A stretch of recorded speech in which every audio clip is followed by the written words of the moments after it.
तो रिसेंट 10 दिनों में हमारे दुनिया में बहुत सारी इंटरेस्टिंग चीजें हुई है। उनमें से हम लोग आज 4 टॉपिक्स के बारे में बात करेंगे।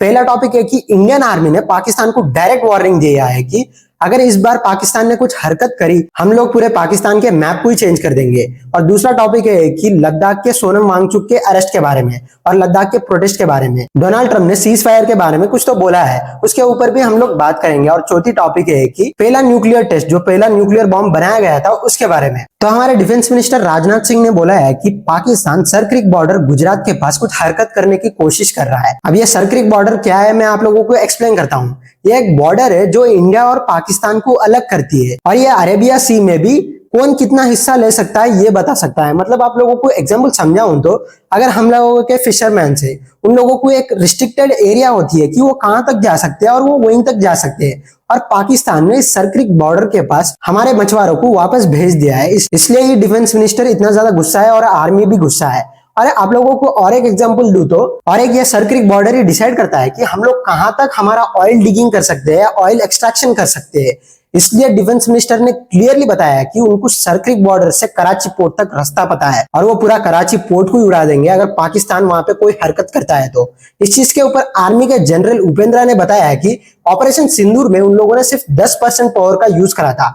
इस बार वो कोई भी हिचकिचाहट नहीं दिखाएंगे, पूरा 100% पावर दिखाने में। और हमारे air marshal chief AP Singh ने भी बताया कि अगर पाकिस्तान ऐसी कोई हरकत करता है तो वो पाकिस्तान के कौन सी भी जगह जाके हिट कर सकते हैं, मतलब पूरे पाकिस्तान के मैप पे। और उन्होंने ऑपरेशन सिंदूर में कितने राफेल जेट्स गिरे हैं उसका भी रिप्लाई दिया है। उन्होंने बोला है कि अगर पाकिस्तान सोचते हैं कि हमारे 15 जेट गिरे, 10 जेट गिरे, 7 जेट गिरे, उन्हें सोचने दो, अगली बार हम लोग और ज्यादा जेट्स भेजेंगे, क्योंकि उनको अंदाजा ही नहीं है कि हमारे पास कितनी जेट्स है। मैं तो हमारे इंडियन नेवी का एक्शन देखना चाहता हूँ एक बार, क्योंकि इंडिया की navy one of the strongest navies है पूरे वर्ल्ड में। क्योंकि एक बार अगर आईएनएस विक्रांत या आईएनएस विक्रम आदित्य वहां पे चले जाए, पूरा एयरबेस वहां पे चला जाएगा कराची पोर्ट के पास, और पूरा पाकिस्तान डिस्ट्रॉय हो सकता है। आपको भी यही लगता है तो लाइक और कमेंट करो। दूसरी टॉपिक आती है सोनम वांगचुक के अरेस्ट के बारे में और लद्दाख के प्रोटेस्ट के बारे में। एक्चुअली में कौन है ये सोनम वांगचुक? तो सोनम वांगचुक एक क्लाइमेट एक्टिविस्ट है जिन्होंने इंडियन आर्मी के लिए हीटेड टेंट्स बनाए जो एक्सट्रीम कोल्ड कंडीशंस में सर्वाइव करते हैं। तो इन्हें आखिर अरेस्ट क्यों करा गया?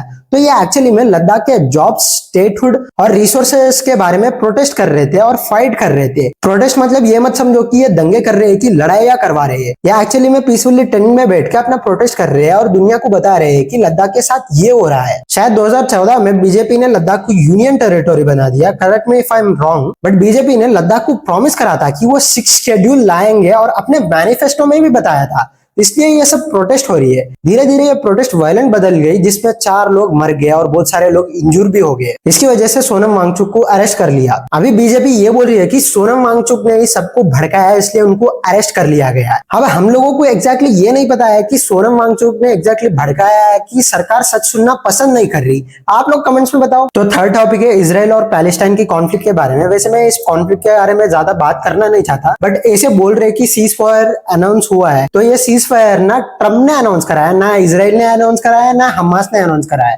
तो वो बोल रहे हैं कि वो हॉस्टेजेस को पूरा फ्री कर दो, उसके बाद सीज फायर हो जाएगा, इजराइल अपने ट्रूप्स को विड्रॉ कर लेगा पैलेस्टाइन से। इसी बीच में और एक भी न्यूज आया है कि सभी कंट्रीज ने मिलकर फूड और एड बुए जाता कुछ फ्लोटेल्ला करके उसको इजराइल ने रोक दिया है। और इजराइल ये क्लेम कर रहा है कि वो पूरा थरोली चेकिंग करके ही गाजा में भेजेंगे। आई डोंट नो ये कुछ उनकी स्ट्रैटेजी है कि क्या है, ये नहीं पता है एग्जैक्टली। मैं तो पर्सनली ये चाहता हूँ कि हॉस्टेजेस जल्दी फ्री हो जाओ, ताकि उनको बहुत ज्यादा टॉर्चर करा जा रहा है हमास के द्वारा, और इजराइल भी गाजा के ऊपर स्ट्राइक्स करना बंद कर दे, क्योंकि ऑलरेडी पूरा गाजा डिस्ट्रॉय हो चुका है। अभी डिस्ट्रॉय करने के लिए कुछ है भी नहीं। तो अपना लास्ट टॉपिक है एक हिस्टोरिक फैक्चुअल टॉपिक, जो पहली बार न्यूक्लियर बॉम्ब कैसे बनाया गया है। तो उस टाइम पे 1945 में वर्ल्ड वॉर 2 चल रहा था, और जापान और जर्मनी दोनों एक साइड थी, और रशिया, यूएसए और ब्रिटेन एक साइड थी।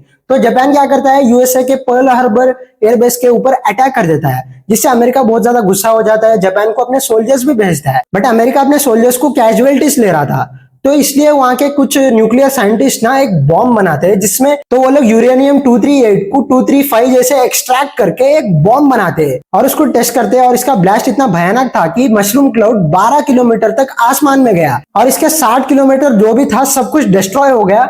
अगर हम लोग उसकी ओर डायरेक्टली देखते हैं तो अपनी आंखें और कान पूरी जल जाती। इस बॉम्ब को टेस्ट करने के बाद अमेरिका ने जापान में हिरोशिमा और नागासाकी में गिरा दिया, जो कि बहुत ज्यादा दर्दनाक है।